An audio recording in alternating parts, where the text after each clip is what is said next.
Good morning, everyone. Welcome to our celebration of Trans Day of Visibility. My name is Ash Tifa. I use she, her pronouns.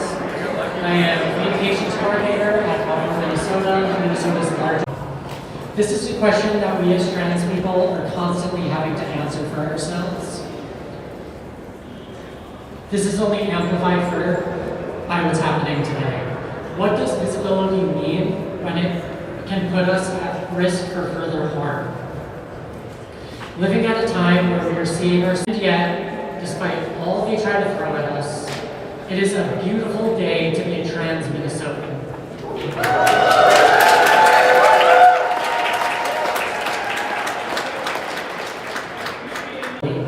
To look across at each other and know that you are seen, you are loved, and you are protected. 4 years ago, I moved to Minnesota for safety, like so many of us have over the years. I did not know anyone when I got here, and I didn't know where to find like-minded community. It was other trans people that helped me find my way forward and into community spaces like this. The first community event I went to, from my work with Out From Minnesota, I have had the exciting opportunity to co-direct an oral history-inspired project called Queer Joy and Resistance.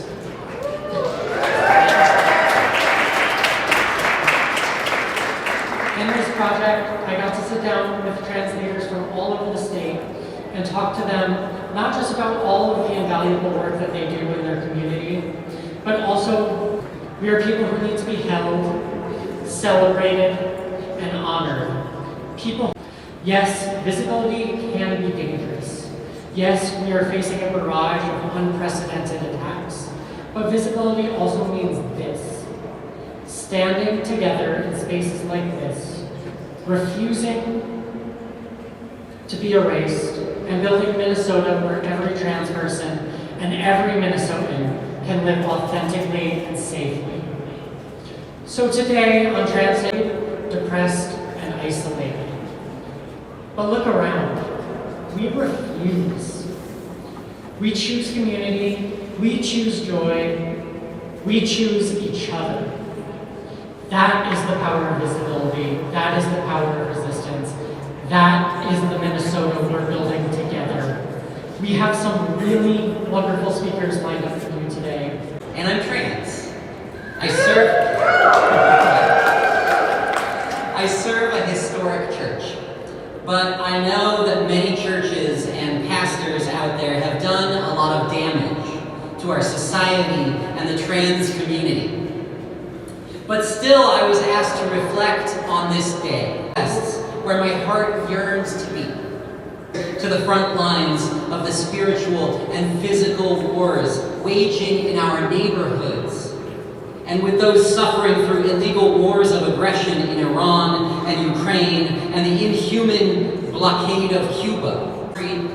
Siblings in Kansas had licenses ripped away from their hands, handing police a reason to arrest them, with this new Jim Crow creeping and festering across our country. Today, I was given a bigger mic.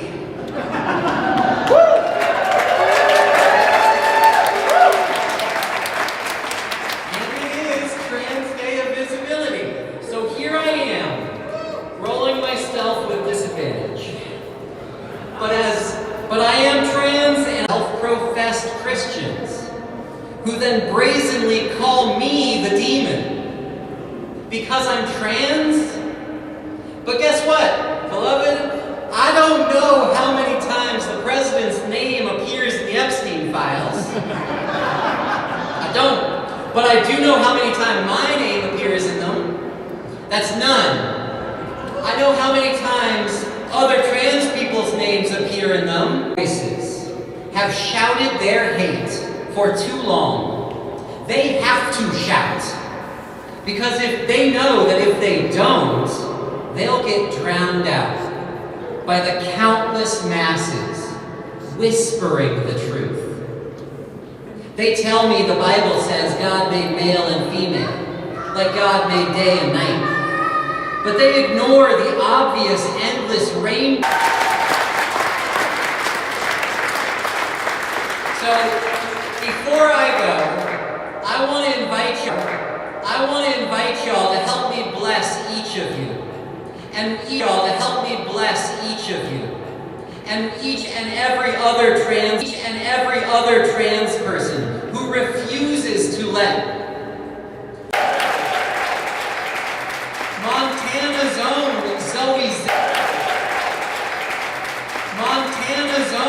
Zoe Zephyr, and beloved, a dozen more around the country. Beloved, we have over a dozen openly trans representatives around this country, the most ever in history.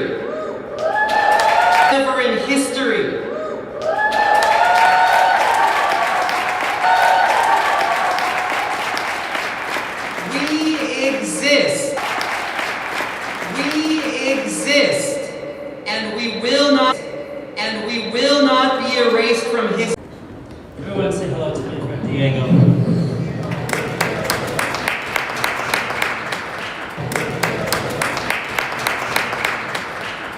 I don't know if Mike this is, but it fell off the mic. For what was just an incredible speech that was so beautiful. I'm so grateful that we have folks like Nora. Yes, please. Working in faith spaces, working with communities in the suburbs, all of these things that our community desperately needs. And also thank you to Ash, thank you to Outfront for organizing this, transforming families, gender justice, aliveness. I mean, look, if you think about the organizations that we have organizing for transgender people in the Twin Cities, it's truly, truly remarkable. So thank you, HRC over here, Planned Parenthood, Queer Space, Aliveness. All of you are doing amazing work, helping make Minnesota the trans capital of America. And I'm grateful to do what I can on the inside. You all are doing it on the outside. That's more important. Okay, so those were the niceties. Yeah, I mean, it's like Trans Day of Visibility during the apocalypse is pretty freaking weird. It is a weird time to be a trans advocate in the United States. We have psychopathic administrative actions meant to eradicate us from public life. That's what they say, we will eradicate transgender people from public life. Boo! Boo the assholes, that's absolutely right. And the thing is, it's such an unrealistic goal. It is a goal that is impossible to achieve, not just because we can't be defeated, but we also can't stop, is in the fight against fascism. Alright? We are in a fight against a fascist government that is looking to dominate the American landscape, not just trans people, but all communities outside of the accepted small little group of who is good. Everyone else is bad, and they're coming for all of us. And one of the things we do to survive is make sure that we are holding hands with our neighbors who are facing the same threats. So we all know that this just happened in Minnesota. We all lived through a federal occupation, a military-style occupation of our home state. Got detained by ICE, or helped someone find someone who got moved. They didn't know where, they got pulled to Whipple, but now they're gone, and how do we find them? And it was very often LGBTQ people. You know, our sibling Renee was a queer woman out with her wife when she was murdered by a fascist government. It's not an accident that queer people are on the front lines. And we have been, you know? Read the biographies of Claude Cahoon and other. The human existence, we are natural, normal, and good. I love being trans. It is the best thing that's ever happened to me. I just saw my wife. She made it just in time. But we have to remember when we think about our own visibility, trans folks of lots of different ages, everyone has their own analysis, everyone has their own reflection. Reflect to yourself, who is it important for you to be visible to? Because trans visibility doesn't have to mean speaking at the Capitol. Trans visibility does not have to mean even being out to your communities. You can be visible only to your loved ones, or you can be visible only to yourself. The hardest stretch of trans, you better have a pretty good reason. I want every one of us to live to the glorious future that we, as people, as queer people, as liberated people, and make no mistake, the reason we are as hated as we are is because we are already liberated from their systems. That is the very core of why they want us gone. I have learned at the Capitol, the only thing that my Republican colleagues dislike more than a trans person is a happy trans person. It is our role in life to be miserable. And when we break free from misery and find great joy and success in the world, it drives them crazy. So do it, if only for that. It is worth it just to piss them off. But the most important thing the movement needs from trans people is for trans people to stay alive, to continue to exist. Your existence is resistance. And we are a trans refuge state, but we are not by any means in the clear, right? I mean, I saw up here, justice for Sam, justice for Savannah, justice for Renee. These are things we need to ensure. We need to become the state that we have promised. That the trans refuge bill that I authored and all of us passed, and I have colleagues here who did that work with us. I think Breon is somewhere, Alex Falconer back here, Representative Falconer, who's a fantastic ally to our community. We have to live up to that promise that says, if you come here, we will protect you. And that's not just a one-day sign the law kind of thing. That is an ongoing promise. And we have more work to do now than ever because we are facing the threat of a madman and his cronies who will do anything to satisfy him, up to and including what we have seen across the country, most notably recently what they're doing with driver's license in Kansas, which we heard about, but there's just dramatic escalation. We all need to be prepared. We need to be prepared for a long fight for our rights. But we need to recognize as we do it that we have already found a liberation that we are trying to share. And we need to do it in a way where the visibility that matters is the visibility that keeps you alive and happy and surrounded by the people who will hold you up. That is the visibility that matters in these times.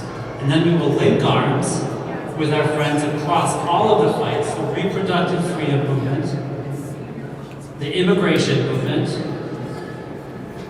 every single movement for justice, the climate folks, the housing folks, homelessness, food security. Everybody in the state of Minnesota and across the country deserves every single one of those things. It doesn't matter who you are, how you got here, or where you come from. If you are here, you are promised these things by the state of Minnesota, and we need to make that promise lasting for everyone.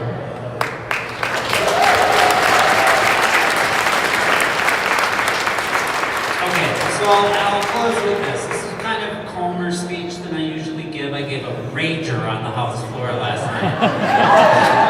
So I'm kind of taking it a little down, taking the mood down for a while and trying to stay out of the right-wing tumble machine. But I do think it's important. It's important for us as a community and the people who love us and we surround ourselves with to know that, it's not gonna get better tomorrow, right? We are not on a trajectory in the United States in which we're gonna start to rebound. In 2017, I think, we saw what happened when North Carolina introduced their bathroom bill. All of American corporate universities, public space, all rejected it. They said, we're not going to North Carolina if North Carolina won't let trans people use the bathroom. And now that's just the law in many states. More than half of the states have restricted our health care, and that was before he got back into office and is doing what he's doing. So I want people to feel what you feel, which is a lot of fear and a lot of uncertainty.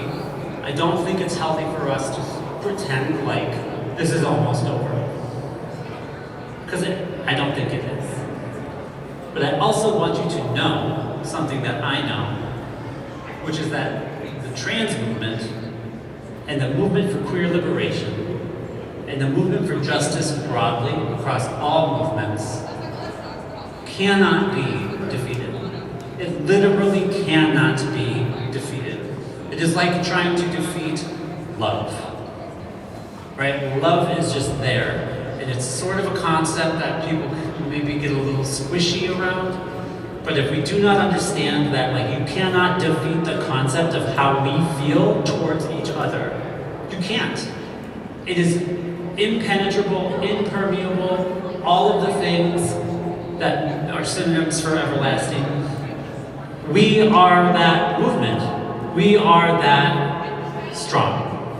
And the queer liberation movement has been fighting for us forever, and the movement will last forever, and we commit ourselves to fighting forever, and we will have all of the joy and liberation that we could possibly contain. So it is not a question of, oh, are we almost there? That is not how we understand the fight for justice.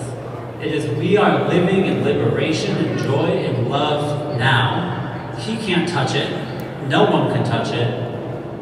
And then we will meet at the end in love with everyone. So thank you for being here. Thank you for fighting. Thank you for listening to my sermon. I love you all so much. I'm very grateful for you all. Thank you for continuing to come back. Happy Trans Day of Visibility. Liberation now. Flood the ice.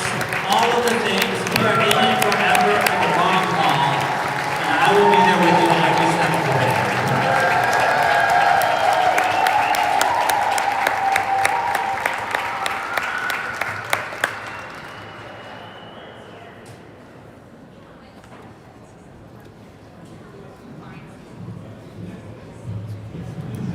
Buenas tardes a todos. Good afternoon, everybody. My name is Mila Hellfire Hernandez. I'm the Senior Manager of the HRC Foundation, and I'm a proud Puerto Rican trans woman.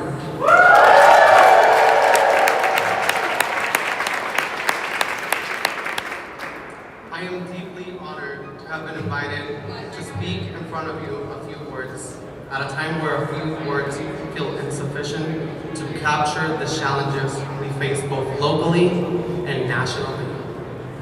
But right now, I don't want to think about those challenges. Right now, I want to speak about something that has sustained me, something that carried me across an ocean and allowed me to build a life here in the beautiful state of Minnesota. That thing is hope. As a survivor of conversion therapy from my early teens until I turned 16, hope often felt like a distant dream. Something abstract, something unreachable. But as time passed, and as I grew, that dream began to take shape within me. I didn't fully understand hope until the day I met my first group of trans women at my old health clinic. I was mesmerized by their power, their elegance, but most importantly, their visibility. And yet what gave me hope was not just the moment itself, but what it awakened in me. It reminded me of my younger self, the version of me who imagined a world full of possibilities. And in every one of those possibilities, there was a constant. I would become the woman I am today.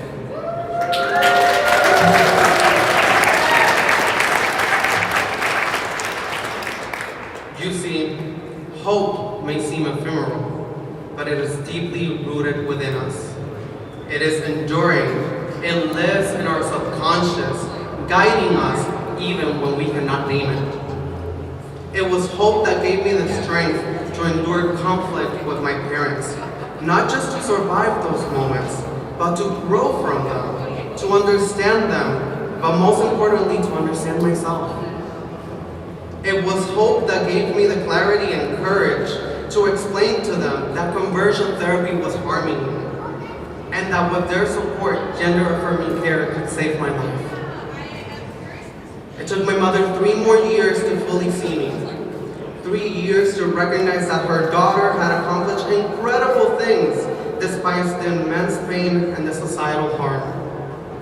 And I will never forget the moment she asked me what I wanted for my life. And I told her, I want to be seen. And in that moment, something shifted. She began to understand that this was not just a dream, it was a reality already in motion. She saw that I had been navigating a world that was simply too small to hold the fullness of my hopes and dreams. It was also at the same clinic that I realized something critical. That many of our struggles, our misunderstandings, our fears, came from a lack of knowledge and came from a lack of genuine connection with other trans people. Why do I share this? My story was once defined by pain. But today, living openly and proudly as a trans woman in itself is a powerful act of resistance and affirmation. What was once pain has become purpose. And so today, I ask each and every one of you to hold on to hope. Hope is not passive. Hope is active. It is what drives our work, what sustains our movement, and what allows us not only to create change, but to protect and nurture it. I ask you to continue to protect our trans youth, but also to empower them, to see them not only as individuals in need of support, but as the future leaders of our communities. It is our collective responsibility to build a path where their dreams are not just possible, but inevitable. As I travel across this country with the Human Rights Foundation, I can tell you this: Minnesota is not alone. Across this nation, there are communities organizing, building, and dreaming, all rooted in hope, just like we're here today. And so I invite you, join us, volunteer, advocate, celebrate, show up, and above all else, continue to hope. Because hope is not just what brought me here. Hope is what will carry all of us forward. Thank you.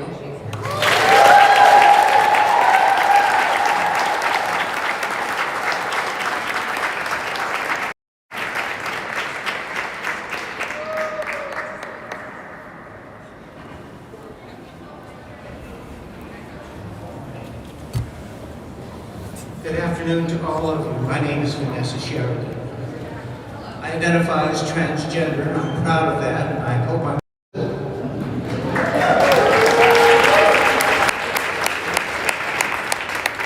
I'm also a military vet, an author, a corporate trainer, and a nationally based transgender consultant.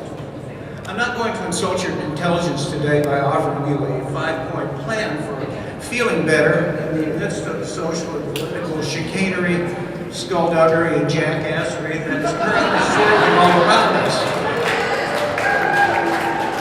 I'm here for one primary purpose, and that is simply to assure every one of you fabulous human beings that you are amazing, beautiful, and loved, and you truly are.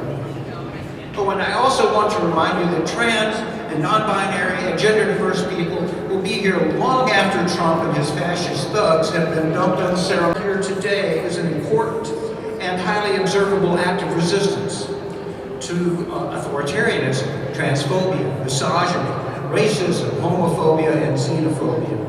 Now, you don't need me to tell you that these are dark times for our community. We all know that. History teaches us that the only way out of the darkness is us, you and me, all of us together, standing in solidarity and working in unity. The people in power need to start fearing the power of the people.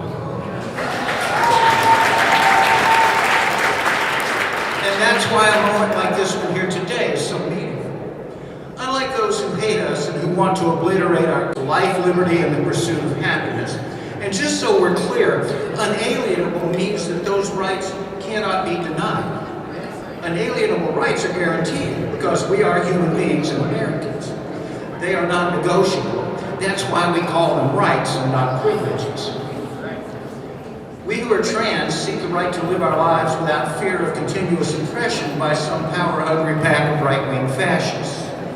We seek the liberty to live our lives as our true selves, as the people we know ourselves to be, and to function as free, autonomous human beings without apology. And we seek the happiness that we know intuitively is to be found in operating authentically in this world, even if others don't necessarily get it. We deserve those unalienable rights, and we should never compromise them just so other people might feel more comfortable around us. Now let's shift gears for a moment. You know, days like today serve a ritual purpose. It provides an opportunity for us to come together and to be with one another in community. We can see each other and be reminded that we are not alone. We can draw strength enough to make you proud today. I'm not really sure what would. Let's talk for a moment about gender authenticity. That is, I'm going to give you the definition very quickly. Gender authenticity is the right of every individual to express their identity or their orientation without fear of coercion to conform to arbitrary social stereotypes. Now that's quite a mouthful, I know. But basically it means that authenticity is on the opposite end of the continuum from phony. The beauty of the concept is that gender authenticity will look different for each person, and that's a pretty awesome thing, I think. There's no one right way to be gender authentic.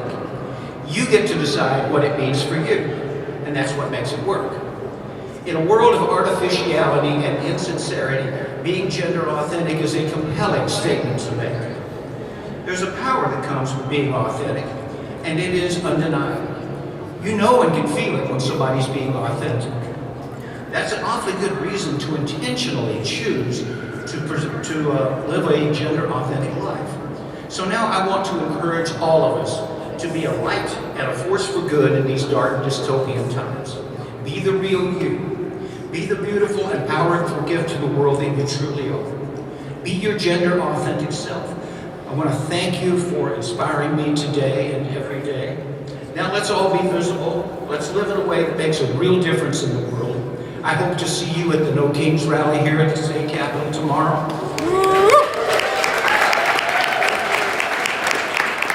We have a country to save, so let's get to it. I love you all, and I'm deeply grateful to be here. Thank you all so very much.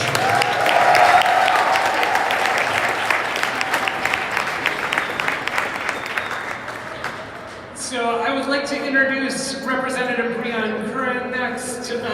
We are blessed here in Minnesota to have not just one, but three openly trans and gender expansive representatives here in our state capitol. So alongside Representative Finke, who spoke earlier, and Representative Kozlowski, who is heading back to the home of Duluth, we have Representative Curran, who will be up next. So please help join me in welcoming Representative Curran. Well, good afternoon, everyone. It's so good to see you all. I'm Representative Breon Curran. I use they recognized for what we really are, which is a diverse swath of brilliance, humor, and talent, with kind hearts and open minds who just want to live quiet, healthy, safe lives with our families and friends. And that is the kind of visibility to be promoted and celebrated. But first, I want to call out some self-described allies with a little bit of tough love today. If there are any high-profile Democrats that are listening right now and may just have a hunch that this is about you, you're probably right.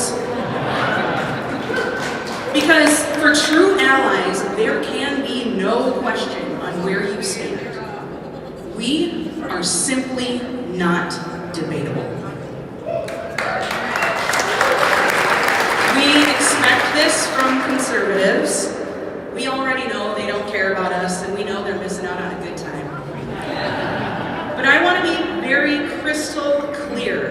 about what it means to hold DFL values. It means we never turn our backs on our own. Never. It means that when extreme nationalism is taken over, we don't give in, we lean in. And it means that we don't take steps backwards, we fight back. For politicians who have made decisions that are too late and too important to write off as regrets. It's time to meet the moment. It's time to commit. It's time to elect leaders who speak loudly and clearly against trading rights away.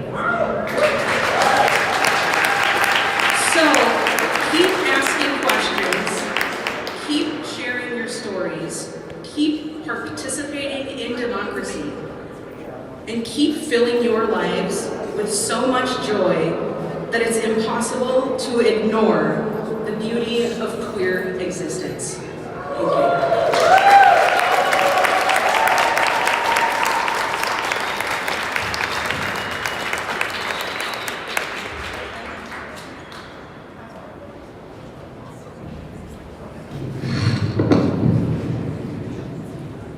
Hello, everyone. My name is and I am the chair on the Council of LGBTQIA2S Plus Minnesotans.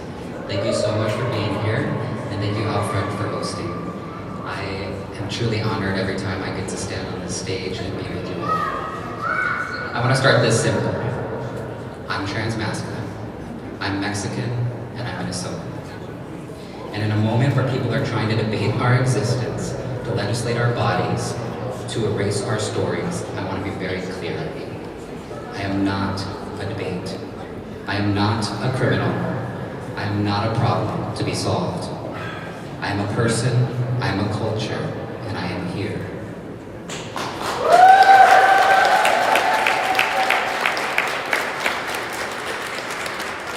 Before hashtags, before headlines, before people treated our existence like a theory to be argued, we were here, in our families, in our cultures, in our histories. And right now, visibility feels complicated.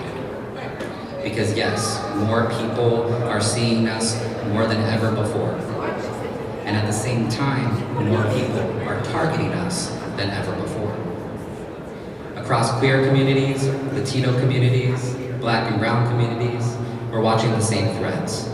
Increased surveillance, increased fear, increased presence of systems that were never built to protect us. Systems like ICE, who continue to target and destabilize our people. And now, more and more, those same systems are turning attention towards trans communities. Trans people are losing access to healthcare, care that keeps us alive. Folks are being medically and socially detransitioned against their will. And our trans youth, especially Black and brown trans youth, are being targeted, politicized, and denied the safety and dignity they deserve. None of that is protection.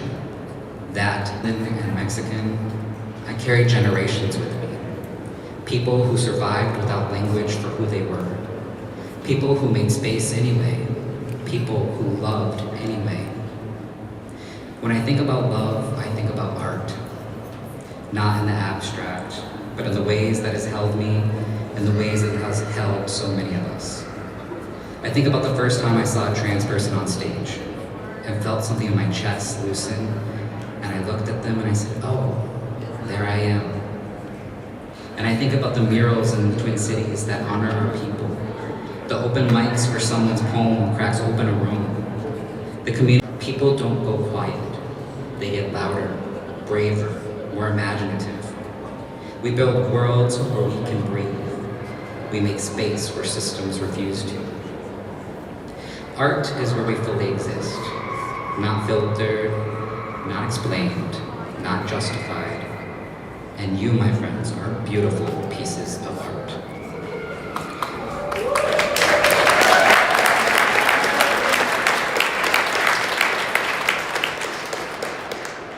What gives me hope right now is not just policy, not just progress reports, but people. People who keep showing up. People who keep creating. People who keep loving each other in ways that systems never could. Because even in exhaustion, and I know so many of us are tired. Tired of fighting just to exist. Tired of explaining ourselves. Tired of being made to feel like our lives are optional.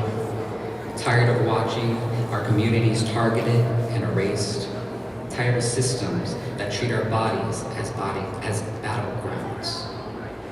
Even when the weight of the world presses down, even when every day brings another threat, another story of harm, there's some enough. You are worthy, and you are brilliant. Your life, your dreams, your joy, they matter.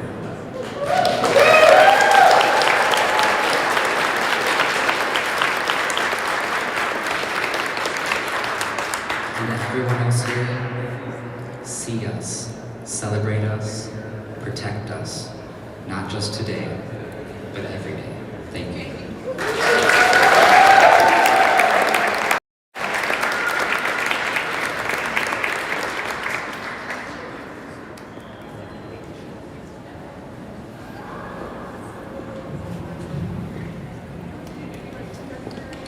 Hello. My name is Claire Trolley, and I use she and her pronouns. I am the board chair of Transforming Families, an organization that supports and provides resources for families with trans, non-binary, and gender-expansive kids. More importantly, though, I am the very proud parent of my own trans beloveds.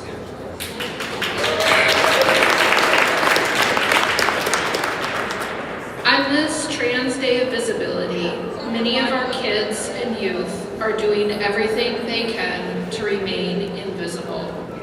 A day that used to feel joyful and celebratory, a proud declaration of who they are and will always be, has become a day where that is not always safe. Our trans kids are experiencing attacks on their health care, physical attacks at school, bans to let them play sports, and the federal government's continued attempts at stamping out their existence all make it dangerous to be a trans kid in 2026 America. It is painful to support your child in their decision to go stealth as a way of keeping themselves safe, when all we want to do is shout our love and support and pride in who they are. It is a difficult thing as a parent to watch your child shrink away in fear more. If we are to ask our children to have hope for a future where they are safe and loved and seen for who they truly are, we need to show them we are willing to fight tooth and nail to make that future a reality. So how do we do that? We uplift trans representation in everyday life. We center our trans leaders like Lee and Brion and Leash, and advocates like Kat and Andy and Rox. By our cis friends calling out transphobia whenever and by whoever, even when trans people aren't present. By using our privilege to fight like hell on behalf of our trans kids and alongside our trans elders. If our children are hoping for invisibility on this day of trans visibility, it is not our job to convince them otherwise. It is our job to be visible on their behalf.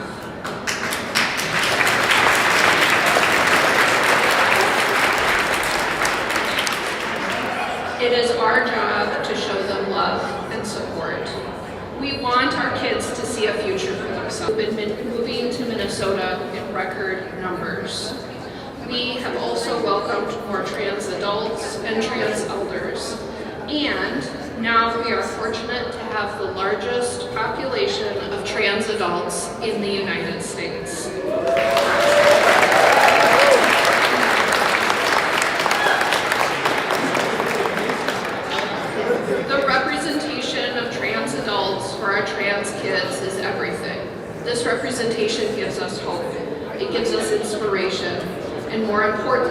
it gives us a vision for a better tomorrow. A place where our future that is brighter because you are in it exactly and perfectly as you are.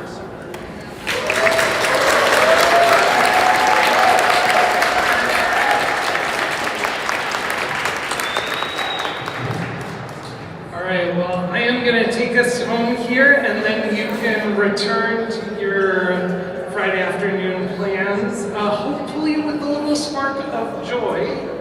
But I'm going to start with this. Trans Day of Visibility would be really boring if it was just about those of us standing here being visible for ourselves. It means something because we are visible to one another. Because somebody in here today needed to see somebody else in here today. And because somebody in here today is getting to see trans people not as an issue, not as a topic for legislative debate, not as some sort of bizarre stereotype conjured out of history, but as real, living, joyful, beautiful, diverse people.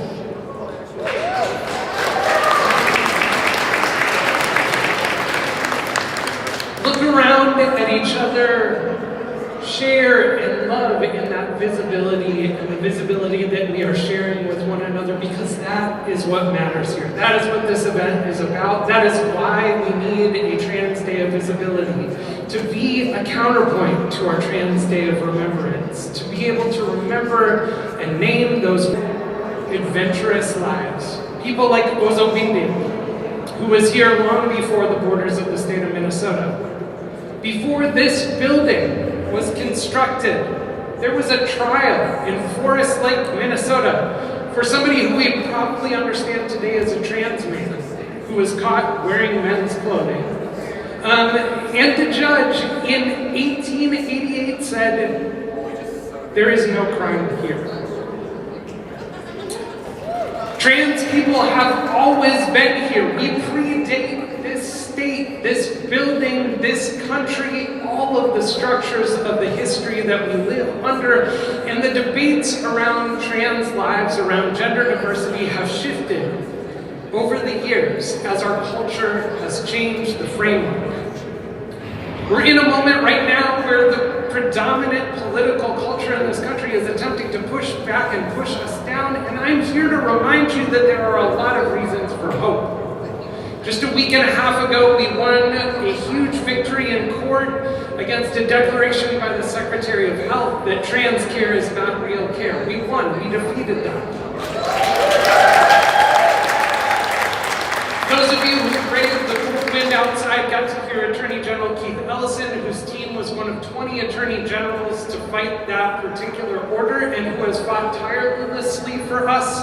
But they aren't the only ones.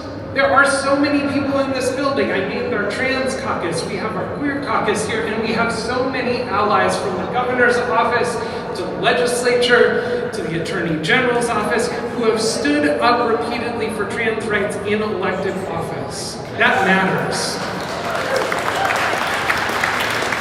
But it didn't come out of nowhere. It came from our visibility, from our communities, from our organizations and community members standing up here to make sure that our voices were heard, that our people were seen, and that we were not just victims in this story, that we were agents of our own futures and realities.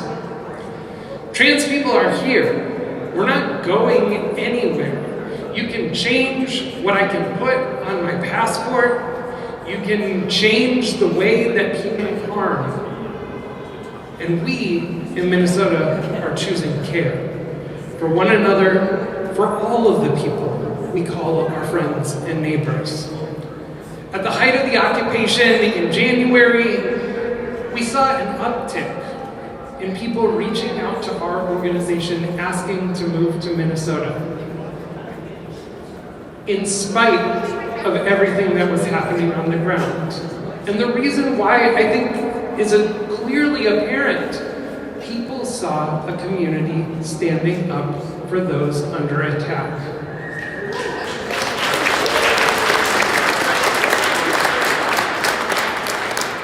The rights of our immigrant friends and neighbors are no different than the rights of our trans friends and neighbors, are no different than the rights of any of us to access reproductive care, housing, health care in general, any of those pieces. We all deserve to be fully present and full members of public life at every level. In Minnesota, in Kansas, in Idaho, in Puerto Rico, anywhere in the United States and around the world. And our work won't be done as trans communities, as LGBTQ communities, as communities of care until everybody can enjoy that. We have done a lot here in Minnesota. We should be proud. We should take this moment to celebrate and see one another and recognize what we have accomplished together as a state, the people we have welcomed, the lives that we have saved because we have made those choices. And we should take that energy and let it feed the important work ahead. This year's election will be a critical one across the country and here in the state about what our trajectory looks like. Whether trans rights will continue to be driven by our agenda here in the bold north of Minnesota, or whether we too will be on the lines of defense. There are bills sitting, looking to strip away care from trans Minnesotans. There are bills sitting, looking to strip away access to sports, to educational content and opportunities, to our basic place within the Minnesota Human Rights Act that we have enjoyed for over 30 years here in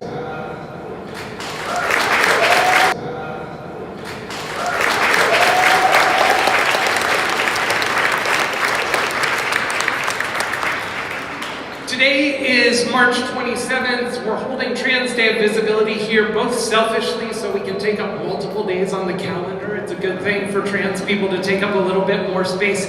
And also because this is the last day before the legislature goes on recess, and I wanted to make sure that we had our voices, our bodies, our experiences in this building as these folks step out and head home, to think about what it means to hold all of their constituents. Is not on whether trans people are valued and dignified members of society. The judgment is on people who are choosing to see us and reject that. They are making a choice that they will have to live with. But we are choosing ourselves and each other and a future that includes more people in more beautiful ways. I know that this is a scary time to be trans.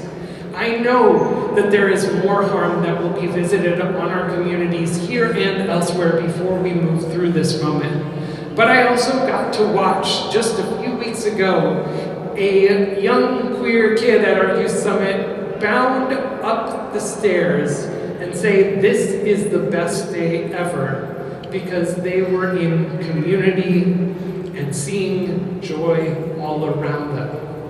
And if you can take nothing else from today, I hope you can take a little bit of that warmth of the community around you, of the people who care for you, and the people who are going to show up for this fight today, tomorrow, and well into the future. Trans Day of Visibility is a celebration for all of us, because when trans people have rights, everybody has better rights.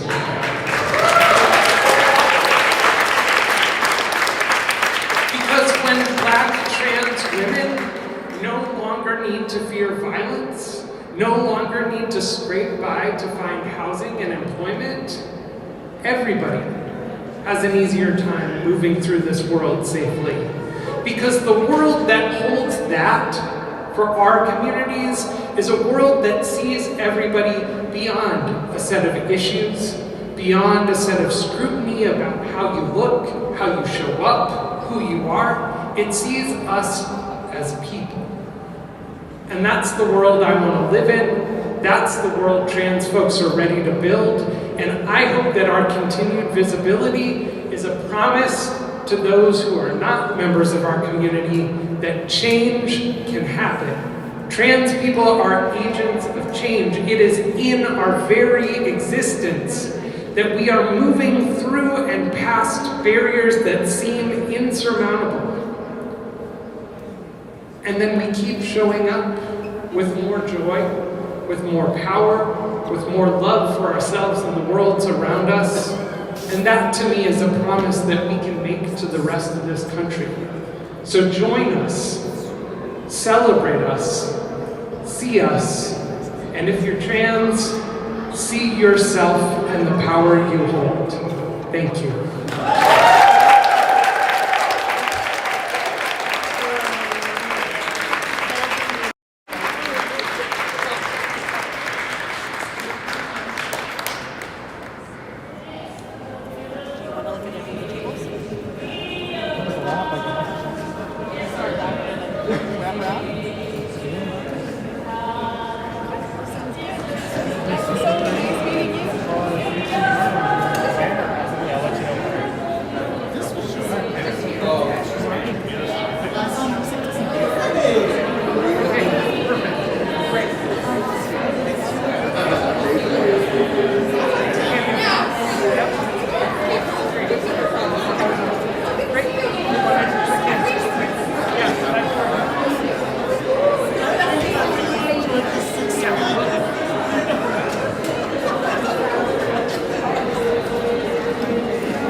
No, I'm with aliveness now.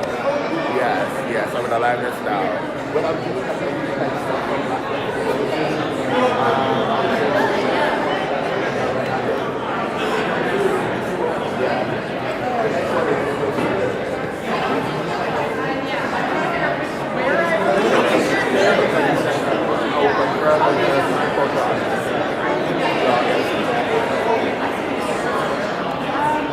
no, I haven't announced it yet.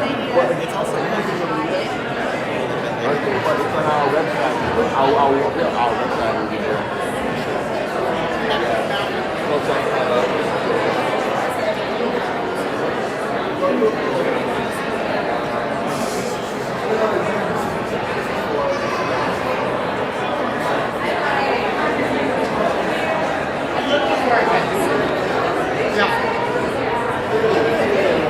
I'll be in touch for sure. Okay. See ya. No problem.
Cool, thank you.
Well,